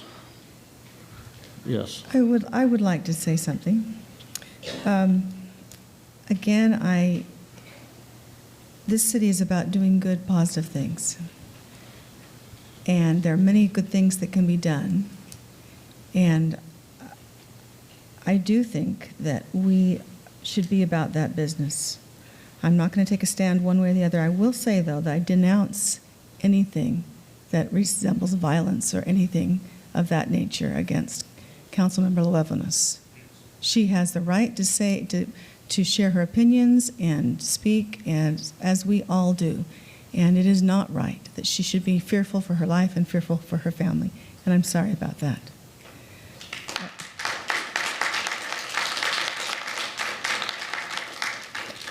I will also say, 2 weeks ago, I was very startled and worried for our local business to hear that there had been potential ICE raids. I've heard that that is not the case, and I think that that's debilitating to that business and to those who shop there. And if there was misinformation, I do think apologies should be made where appropriate. I think we try to be a truthful body, and that's my encouragement. If there is an apology that needs to be made, I'm actually going to change the subject for 1 second. I'm going to thank Jennifer Jones for coming forward and discussing her concerns about potential rate increases. You know, we represent the citizens, and we desire the best for citizens. Councilmember Lister, that's about 90 seconds are up. Okay. I want her to know that we will be very, very careful as we look at that topic going forward, because we have all of our citizens' interests at heart.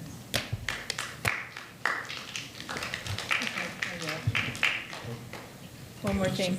Go ahead.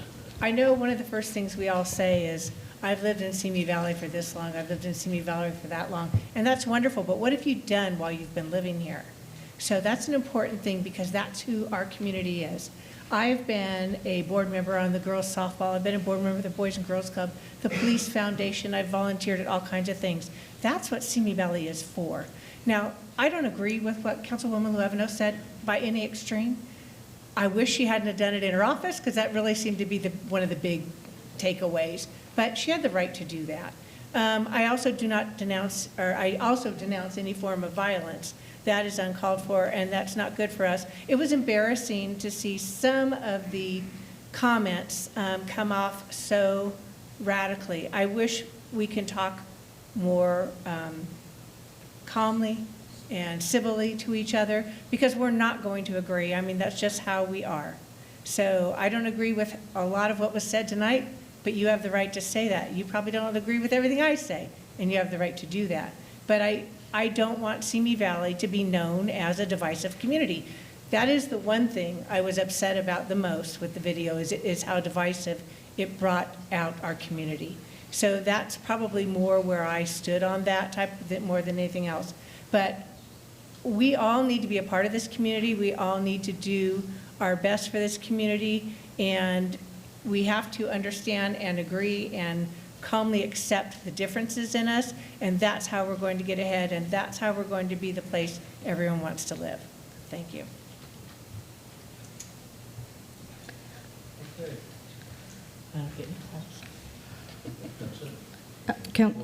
Mayor Mashburn, can I respond to Councilwoman Litzer's? I do have, and I do have friends that are immigration attorneys. I practiced, I was in immigration law over 20 years ago when I was in law school, and many of my friends are still immigration attorneys. Due to attorney-client privileges, they cannot come forth and state, but I do have an attorney who is a friend of mine who has stated that there were, in fact, ICE raids in the Vallarta vicinity, and they are his clients. He cannot come here and say anything because that is an attorney-client privilege. So, I just wanted to respond in that manner to clarify that there is verification, but unfortunately, due to client and attorney privileges, they cannot come forward. And for the safety, especially given the El Paso shootings that were aimed and targeted at Latino immigrants, he's even more fearful of coming forward. Pardon me, Councilman, I should note. Thank you. Thanks.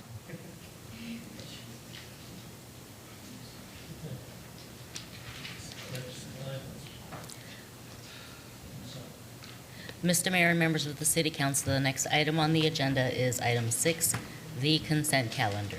And there are no resolutions for consideration this evening, as consent calendar item 3 has been moved to the August 26, 2019 City Council meeting. Okay, so 3 is off, and I would like to pull 1. I'd like to pull 2. You'd like to pull 2?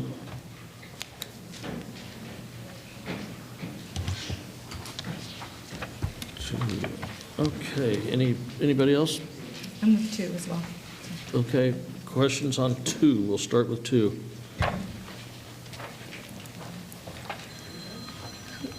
Do we have the staff person for? Yep, we're coming down. Okay. Joe?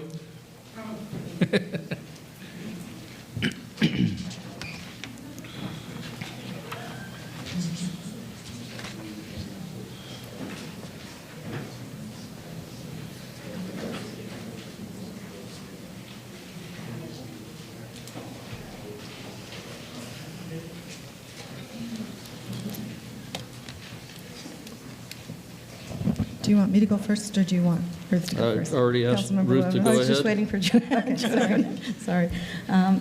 Yes, I had 2 questions. On page 2, on the findings on alternatives, you said that the VRSD is requesting each agency to commit to funding an additional not-to-exceed amount of $120,000 per agency for the current and next 5 calendar years. So I'm curious, is that in our budget for this year already?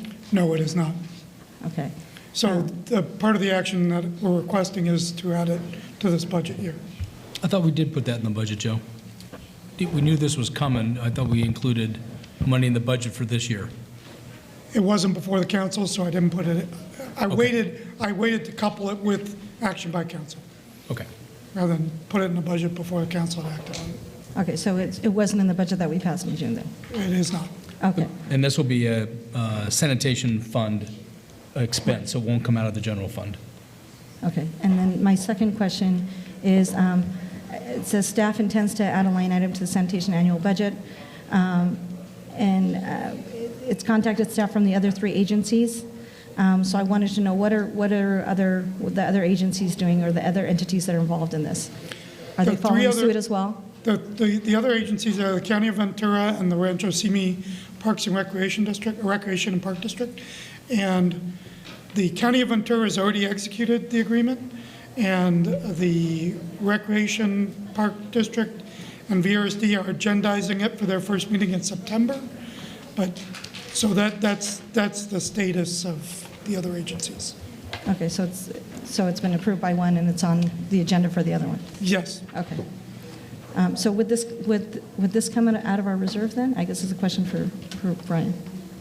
If it's not in our budget, where would the money come from? Yeah, essentially it'll come out of the fund balance that's in our sanitation fund. Okay. Thank you. So I just wanted to be sure that it's clear on the cost. This is for ongoing site monitoring and corrective actions. It does say $120,000 per year for each agency. So does that mean $120 each year? I just wanted to understand truly what our cost is annually. Is it $120 for the 5 years total? I mean, is it? Yes. Talking 600. Each agency is committing to a total of $120,000 per agency.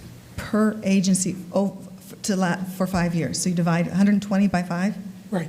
Okay, that's what I'm trying. So our responsibility this year was will be $20,000, and then $40,000 going forward. Did I read that correctly?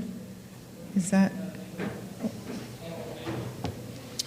We're making a payment of $40,000. We actually received the letter last fiscal year.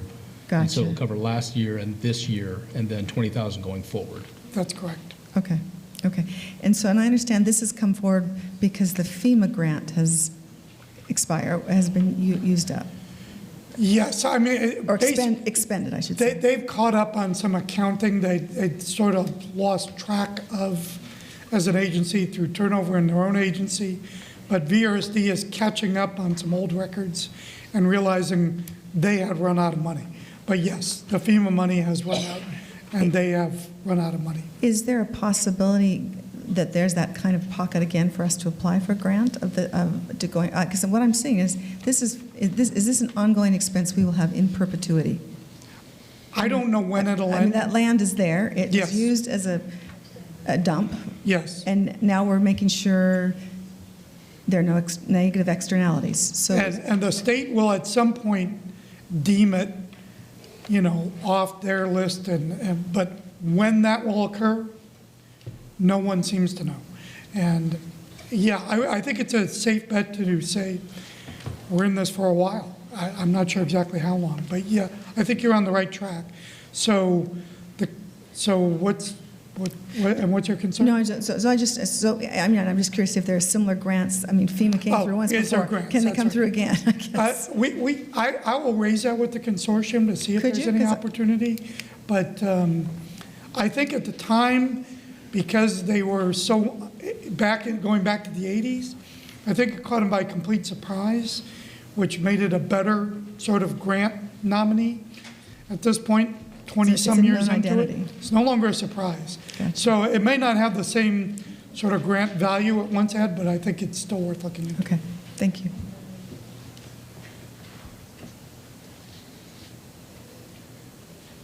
That's it, thank you. That's it? Okay.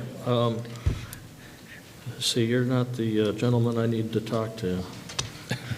My questions, well, first of all, let's just go ahead and vote for 2. Do I hear a motion? I move to approve amendment number 6 to the agreement providing funds for investigation regarding the Tierra Rejada landfill and approve a supplemental budget request. Second. Call for the vote.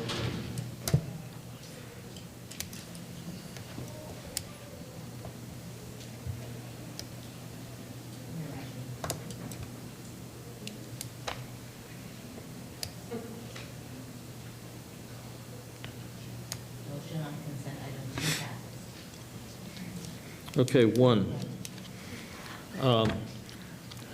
just for a disclaimer, it was a question I had on one, so I went to the city manager, but I told him I wanted to ask this question in public because I felt it was important that the public know.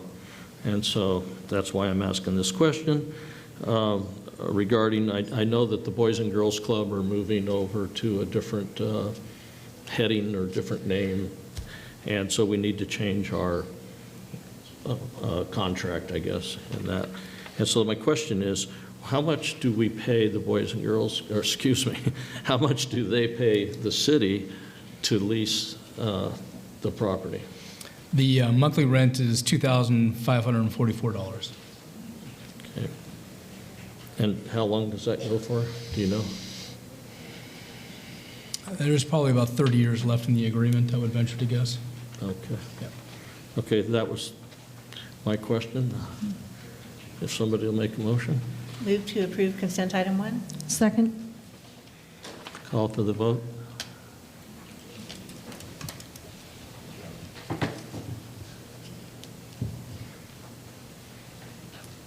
Consent item 1 passes. Motion passes unanimously. Thank you, staff.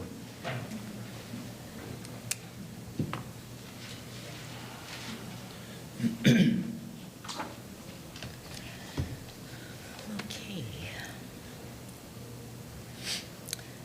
Mr. Mayor and members of the City Council, the next item on the agenda is continued business, agenda item 7A, consideration and possible action on the selection of an executive search firm to conduct a city manager recruitment, and Jennifer Gutierrez is here for this presentation.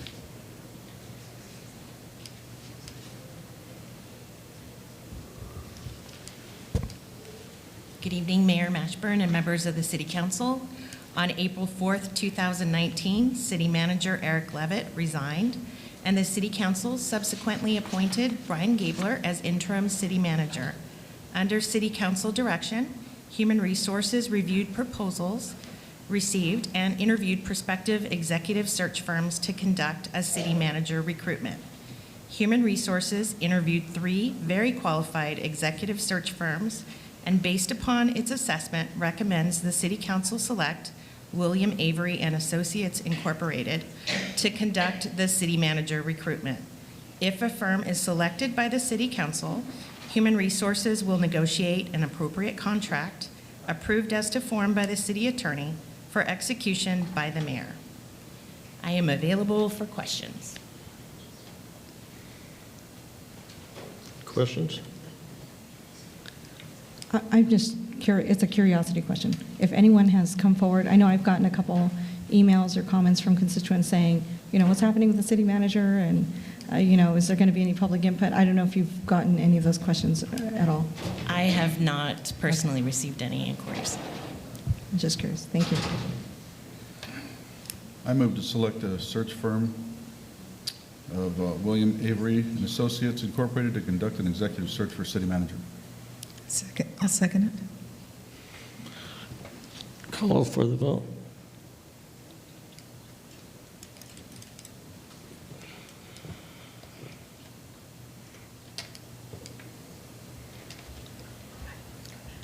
Motion passes unanimously.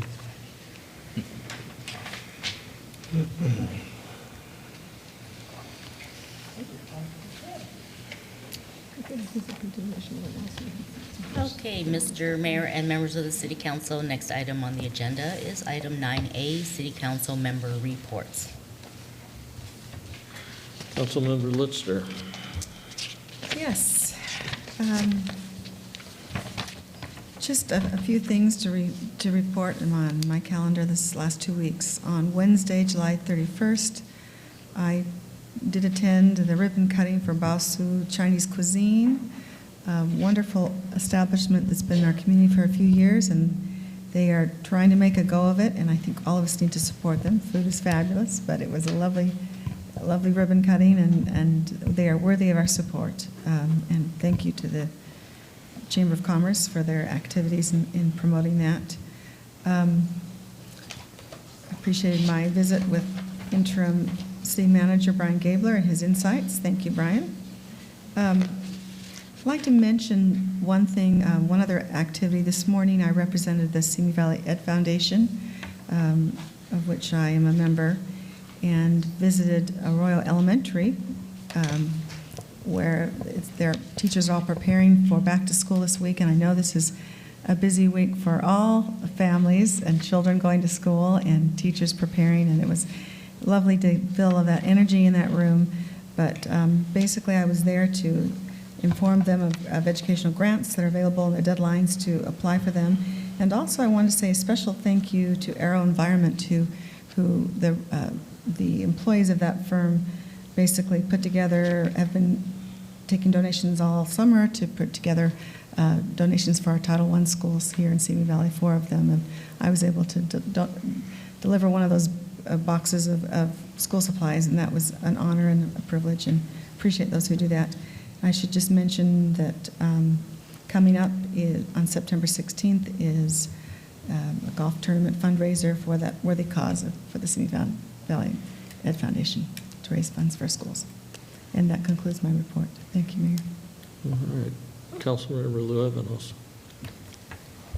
On Wednesday, July 31st, I also had a phone meeting with City Manager Brian Gabler to catch up on all the things happening in our city. On Thursday, August 1st, I had a meeting with our city attorney, Lonnie, to talk about issues impacting the city as well.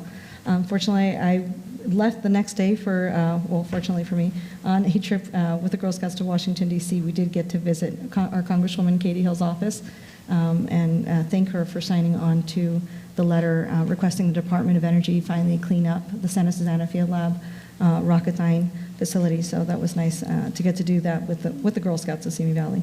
And on Thursday, August 8th, I did attend the Task Force on Homelessness meeting. And just basically talked about, there were 2 homeless women who came up to me after the meeting thanking me for my advocacy on the homelessness issue, and it was a wonderful way to share resources between the Continuum of Care, which is the Ventura County entity that helps us get the data and the information, much like the State of the Region report, on what the housing needs are of our region and our community. And I'd like to see us move forward on the task force in terms of actually having emergency parking. Both of the women who came and spoke to me said that they're living out of their cars, and we have no homeless shelter yet. And I emphasize the yet. We have no emergency parking, we have no homeless shelter. And the regional needs and regional data is very important for us because that impacts us and we impact other communities, other adjacent communities like Moore Park, like Thousand Oaks. So it is important that we continue the work on the task force because even though the number of homeless went down last year, in the aggregate over long term, it has continued to go up. Especially concerned for our homeless families and our homeless veterans, although all homeless individuals are deserving of a safe place to call home. So I'll continue that work. Thank you. Thank you. Councilmember Judge. Thank you, Mr. Mayor. On Thursday, August 1st, I attended the Southern California Associations of Governments Transportation and Regional Council meetings for the VCTC, the Ventura County Transportation Committee. Nothing really exciting came out of those meetings, nothing new to report. VCTC was dark this month, so for the summer. On Saturday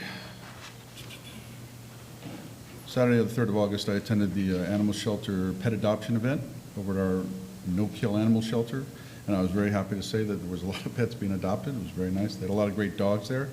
Unfortunately, while we were there, we saw people dropping off dogs, so that's always very sad. So please, if you can't take care of the dog, don't adopt it. But other than that, some kids got some great dogs. Look through my calendar here. Sue's going to be mad at me because I left the paper calendar in the office. On August 8th, I did attend the homeless task force along with Councilmember Luevanos. And Friday the 9th, I attended the Chamber of Commerce networking breakfast. And that's my report.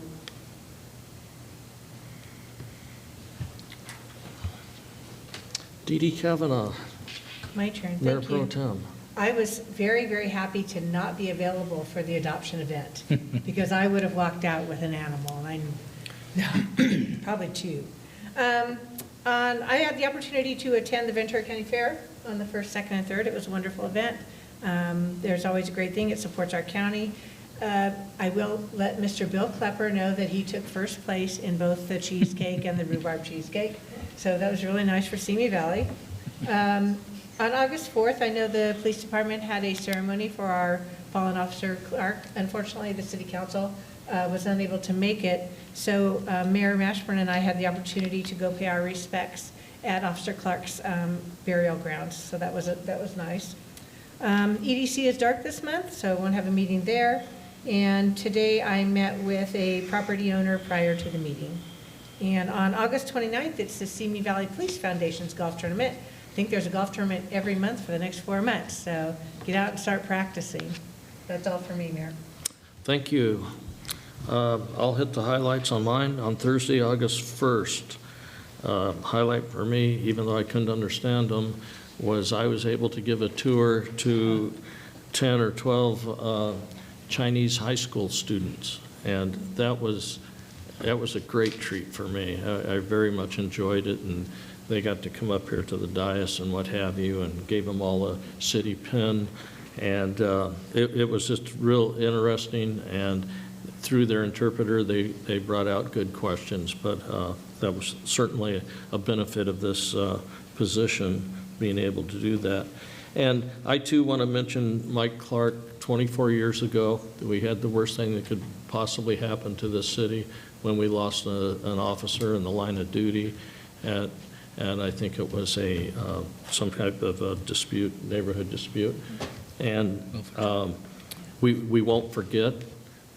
And Dee Dee and I were unable to attend the ceremony, so I was out in that area, so I called Dee Dee, and we were able to go to the gravesite, and thank you, Dee Dee, for buying the flowers, and we put flowers at his gravesite, and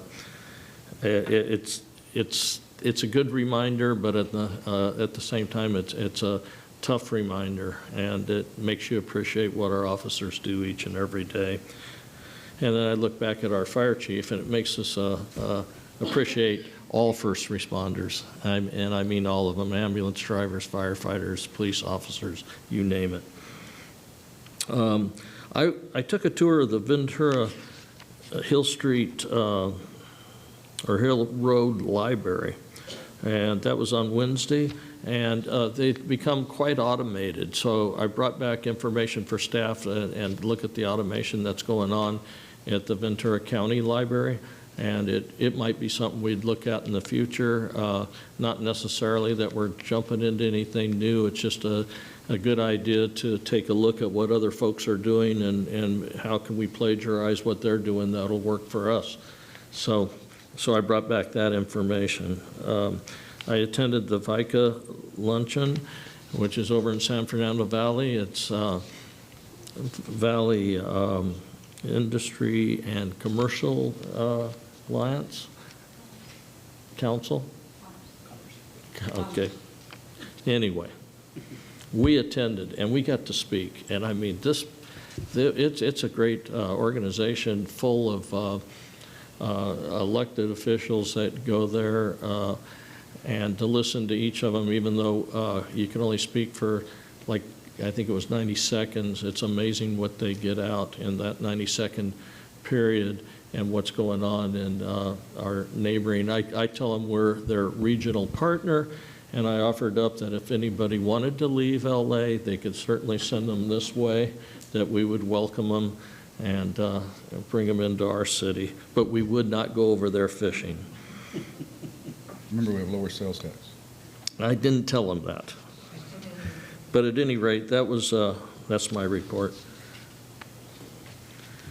Okay, next item is request for future council agenda items.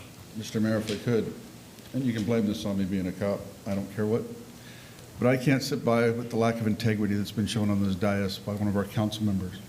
I think we have to bring forward a discussion about censure for Councilmember Luevanos's. I'm not going to say anything else except for the comments about the The lies are perpetuated from the dais about Vallarta, the one we heard tonight about she has a secret friend that knows something about it, and it never happened. I spoke to a person at their corporate office, stated it never happened. Unless you give me a good excuse of why a corporate officer of a corporation that does business in our town would lie to me about having raids conducted on their property, I think we need to talk about your censure. With all due respect, this is not a trial. I'm That not was saying it is. hearsay. I do have a law degree, and there is no trial for hearsay. Great. But you can't be putting stuff out from the dais as though it is fact, because the people that listen to you believe it. If I can just add, Councilmember Judge, and all the council and the mayor, just for agenda items, you can only just talk about the item you'd like, and then nobody can have substantive debate on an item when it's requested for an agenda item. So that's what I'm requesting. Okay, any other comments? Okay, I'm okay with discussing it. Discussing it doesn't mean a decision is made. I think that I have to say, I personally, I'll only speak for me. I have many emails asking that we agendize it and discuss it. Also, there's many emails that support not having to go any further. So there's not a decision being made. There's a decision made, should we discuss and come up with, is there a case of censure or not? So what I would like to propose is that we do agendize it, we have a discussion, but we also get a report from the city attorney on how that discussion takes place. Is it in closed session? Is it in open session? Who is to be there? Anything that is legally binding in it, we need a report on how to conduct that particular meeting fairly and within the confines of the law. Let me just ask, it seems like there's what I'm hearing is from you, Mr. Mayor, is a kind of a two-stage, like a meeting to discuss the issue separate from an actual, censure hearing or such. What I could do is send a memo to the council under attorney-client privilege describing censure process in general for cities. I could do that. You can do that, but I want to know, again, does it go in public or does it go in closed session? And I don't know that it's, I guess it's to discuss violations, if you will. I can cover that in the memo of closed session versus open session. I mean, I don't want to give you an answer right here without doing some research on it, on that. Okay, on but your I don't want to say it's a censure hearing. It's like saying you're an arson investigator before you get to the fire. You haven't investigated it, so you've named it already. I don't want to do that. The censure will be determined in the meeting. I think what we're looking for is the city attorney can provide a memo to the city council on the process that would take place, outlining the process and outlining the steps legally that would take place, and we can put it on the agenda at that time, and you'll know what that process is. Okay. Mr. Mayor, point of order, may I ask a question? The public hearing is not here. Sorry.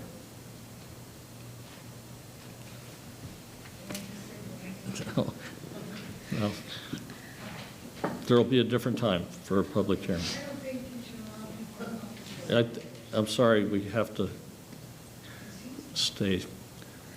Well, I mean, with all due respect, if you wanted to stay neutral, you would stay neutral, and then it would be done.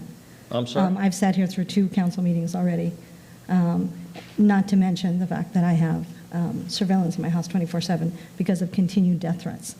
So if you want to continue down this path, Again, those are things you brought upon yourself. I will have attorneys in the audience, and everything is a matter of public record. I do have a request for 9B. I'd like to stay on course with the city business that needs to be taken care of and not be distracted.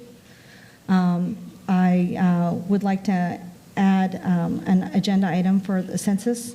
It was clear at the Task Force on Homelessness how important it is for us to make sure that we count everyone. It affects our RENA numbers. It affects the funding that we're going to get for the next decade. We're talking millions and billions of dollars if we do not correctly count everyone in the city of Simi Valley and in the county.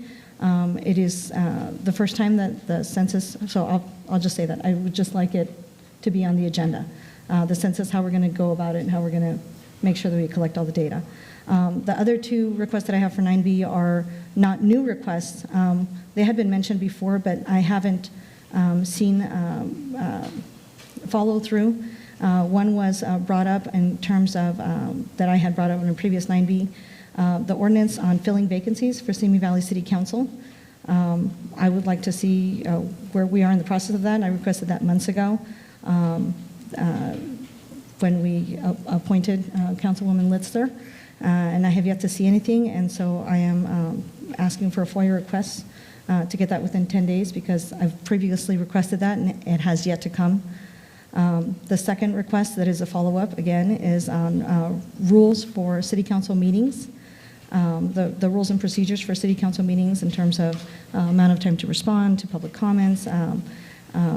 That was also brought up in a previous city council meeting, and I'm also going to be filing a FOIA request for that because these are both issues that are really important in terms of how we run our city council meetings, our rules and procedures, and the ordinance for filling vacancies. I think those are really important things that we cannot delay, and so I would like follow through on that. Those are my requests. Okay, I'd just like to say that I happen to know that the staff is working on rules. There's been a lot of work done. And maybe if you'd communicate with the city manager more. I have. And you know that that's occurring. I've been on the council for 6 years. I've asked for things to be agendized. Some of them never got agendized. And some of them took weeks and weeks. And I personally I guess I'm maybe over-patient as compared to you, but this staff does a tremendous job, and every time we ask them to do something, every time we come in here, consent calendar like I did tonight, and start asking questions, it puts them on the spot. It puts them on the spot because we didn't give them an opportunity to be prepared. And every time we ask something of staff, we have to understand that they are very, very busy people. And we need to realize that and honor that and maybe just hold on and understand that things are coming. And go in and talk to the city manager, say, hey, or come to me, say, hey, I asked for this to be agendized. We'd be happy to let you know what's going on. I have asked for these items previously. I have had meetings with city manager Brian Gabler.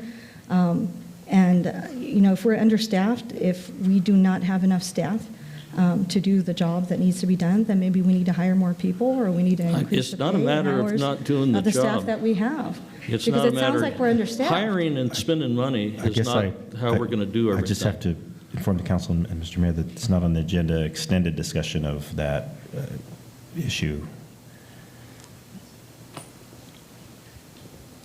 Thank you. I've been silenced.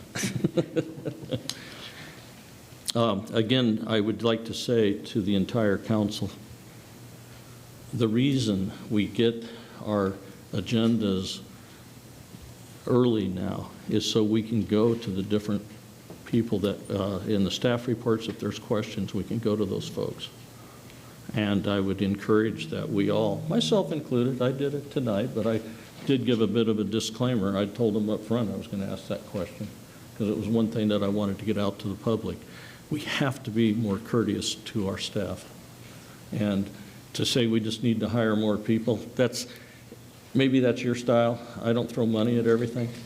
Well, if our staff is not able to get the work done, then maybe we need to hire more staff or we need to, put in additional overtime. We were always able to get it done before. I'm just asking for follow-through on things I had already requested. You've got it. Okay, tonight's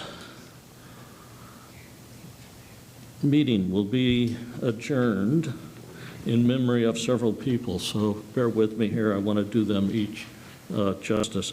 Craig Neal Andrews, he was the former Ventura City mayor and was quite active in the county. He passed away last week. Juan Diaz, a LAPD police officer who was tragically killed while trying to help folks or stop a crime while he was off duty, and a terrible thing. I think his funeral was today. Okay, Raul Holly Gutierrez Benaga. You say it because you knew him so well, but longtime Simi Valley resident, and if you saw the article, all you can say is great guy, and he will be missed. And then D. Moon, and I'm sorry I don't have any information on D. And then, of course, even though it's national politics, it's Simi Valley, it's the way we operate, is we have to look at El Paso, Texas, and Dayton, Ohio, and think of those victims, and we will proudly adjourn in their names, and wishing all those families in those cities the very best. And Gilroy. With that, meeting adjourned.